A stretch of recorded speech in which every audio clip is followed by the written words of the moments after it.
नमस्कार दोस्तों, स्वागत करते हैं आप सभी का ईएसके न्यूज़ पर। अगर आपने अभी तक वीडियो को लाइक नहीं किया तो फटाफट वीडियो को लाइक कर दीजिए। तो दोस्तों, सबसे पहली बड़ी खबर की बात करिए तो बड़ी खबर निकल के आ रही है, ईवीएम में खराबी नहीं, गुटबाजी की वजह से हारे हैं कांग्रेस प्रत्याशियों ने खारिज किया हरियाणा के दिग्गजों के आरोप। जी हाँ दोस्तों, बड़ी खबर निकल के आ रही है। आपको बता दें, बड़ी खबर निकल के आ रही है कि ईवीएम का जो खराबी बताई जा रही थी उसको लेकर बड़े बड़े दिग्गज जो है हरियाणा में आरोप लगाया है कि हरियाणा में ईवीएम की खराबी नहीं, गुटबाजी की वजह से कांग्रेस हारी है। जी हां दोस्तों, बड़ी खबर निकल के आ रही है, हरियाणा के विधानसभा चुनाव में हार की ठिकरा ईवीएम पर फोड़ रहे कांग्रेस के वरिष्ठ नेता दावे को अधिकतर प्रत्याशियों ने खारिज कर दिया। चुनाव हारने वाले 52 प्रत्याशियों ने फैक्ट फाइंडिंग कमेटी की समक्ष जूम के माध्यम से अपनी बात रखी। अधिकतर प्रत्याशियों का कहना है कि कांग्रेस नेताओं की अपनी गुटबाजी और भीतरघात की वजह से हार का सामना करना पड़ा। यानी कि दोस्तों, बताया जा रहा है कि जो चुनाव हुए हरियाणा में, कांग्रेस ने जो इलेक्शन लड़ा चुनाव का हरियाणा में, उसमें जनता से एकजुट नहीं कर पाई। यानी कि जो 15 साल से 10 साल से बीजेपी हरियाणा में राज कर रही थी वो गुप्त वोट थी, यानी कि साइलेंट वोट थी, जिन्होंने हल्ला नहीं किया और बीजेपी को वोट दे डाला।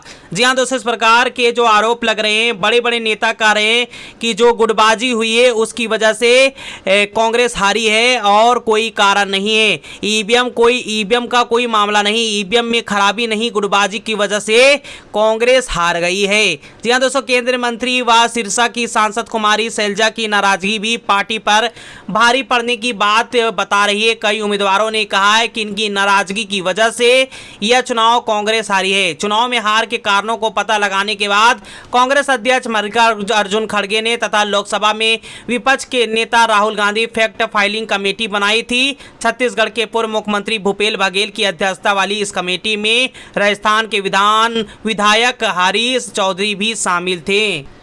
जी हाँ दोस्तों, जैसा कि आपको पता है कि हरियाणा के 20 सीटों पर फिर से चुनाव कराने को लेकर सुप्रीम कोर्ट पर मामला पहुंच चुका है। आपको बता दें कि हरियाणा में 20 विधानसभा सीटों पर फिर से चुनाव कराने की मांग उठ गई है। सुप्रीम कोर्ट में याचिका दाखिल कर दिया गया है। इलेक्ट्रॉनिक वोटिंग मशीन की गड़बड़ी को लेकर कई नेताओं ने यह इल्जाम या आरोप लगाया है, लेकिन दोस्तों मामला कुछ और है। मामला यहाँ पर बताया जा रहा है, कई आरोप लगे हैं, कई दिग्गज नेता ने यह आरोप लगाया है कि ईवीएम में खराबी नहीं, गुटबाजी की वजह से चुनाव हारी है। आपको बता दें कि कांग्रेस ने कमेटी बनाई और उस कमेटी ने साफ साफ कहा कि जो चुनाव हारी है ईवीएम की वजह से नहीं, नाराजगी की वजह से हारी है। जनता नाराज थी, लेकिन रुझानों में नहीं पता चल रहा था। जी हाँ दोस्तों, ये नहीं हो सकता कि सर्वे में कुछ और रिजल्ट में कुछ और हो सके। जी हाँ दोस्तों, आपको बता दें कि हरियाणा में जो चुनाव हुआ उसमें बीजेपी के साइलेंट वोटर बहुत ही ज्यादा थे, जो कि फ्रंट पेज पर नहीं आ रहे थे, इसलिए बीजेपी वहां पर चुनाव जीत गई, फुल बहुमत की सरकार बन गई। ऐसा विश्लेषक कर रहे हैं। कई बड़े नेता ने यह आरोप लगाया है कि गुटबाजी की वजह से वहां पर कांग्रेस ने अपना वोट प्रतिशत खोया है और चुनाव हारी है। चुनाव हारने वाले 52 प्रत्याशियों ने फैक्ट फाइंडिंग कमेटी की समक्ष जूम पर रखी अपनी बात। नेताओं ने कहा कि वरिष्ठ नेताओं ने दोस्तों तालमेल के साथ बातचीत की और कहा कि जो गुटबाजी हुई हरियाणा में उसकी वजह से कांग्रेस हारी है। हरियाणा में विधानसभा चुनाव में हार का ठिकरा ईवीएम पर लगातार फोड़ा जा रहा है। आपको बता दें कि सुप्रीम कोर्ट में इसको लेकर याचिका भी दाखिल कर दी गई है कि जो ईवीएम के जरिए 20 विधानसभा सीटों पर गड़बड़ी पाई गई उसकी जांच कमेटी बैठाई जाए। आपको बता दें कि सुप्रीम कोर्ट ने फिलहाल उस याचिका को रद्द कर दिया है और उसकी सुनवाई करने का कोई भी फैसला नहीं किया। और आपको बता दें कि कांग्रेस ने यह भी याचिका लगाई थी कि जो हरियाणा में शपथ ग्रहण समारोह हो रहा है उस पर भी रोक लगा दिया जाए, फिलहाल जब तक 20 विधानसभा सीटों पर अच्छी तरीके से जांच नहीं हो जाए। आपको बता दें कि कांग्रेस ने सुप्रीम कोर्ट से जांच कमेटी की मांग की है कि अच्छे तरीके से जांच किया जाए, फिर से ईवीएम का दोबारा जांच किया जाए, लेकिन सुप्रीम कोर्ट ने इसको लेकर कोई भी जवाब नहीं दिया।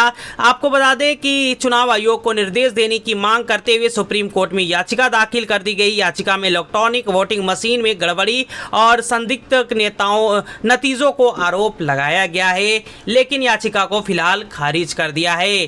जी हाँ दोस्तों, प्रिय मिश्रा और विकास बंसल ने अधिवक्ता नरेंद्र मिश्रा के माध्यम से सुप्रीम कोर्ट में याचिका दाखिल किया गया। याचिका में कहा गया कि जो बैटरी परसेंटेज अलग अलग बूथों पर मिले वो पूरी तरीके से फर्जी बताए गए हैं। जी हाँ दोस्तों, याचिकाकर्ता में कहा गया है कि जहां जहां पर बीजेपी जीती है, जहां सरकार बनी है, जहां उनकी फुल बहुमत की सरकार बनी है, वहां पर जब ईवीएम को चेक किया गया तो 99% बैटरी पाई गई, और जहां जहां कांग्रेस जीती वहां पर 60-70% बैटरी पाई गई। और साथ ही साथ याचिका में कहा गया है कि चुनाव के दौरान जो वोटिंग प्रतिशत थी वो 60 थी, लेकिन वोटिंग प्रतिशत बाद में 67 कैसे हो गई, यानी कि वोटिंग प्रतिशत को भी बढ़ा दिया गया। इस प्रकार के आरोप याचिका में लगाए गए हैं और याचिका को लेकर सुप्रीम कोर्ट में पेश किया गया। फिलहाल याचिका को खारिज कर दिया गया।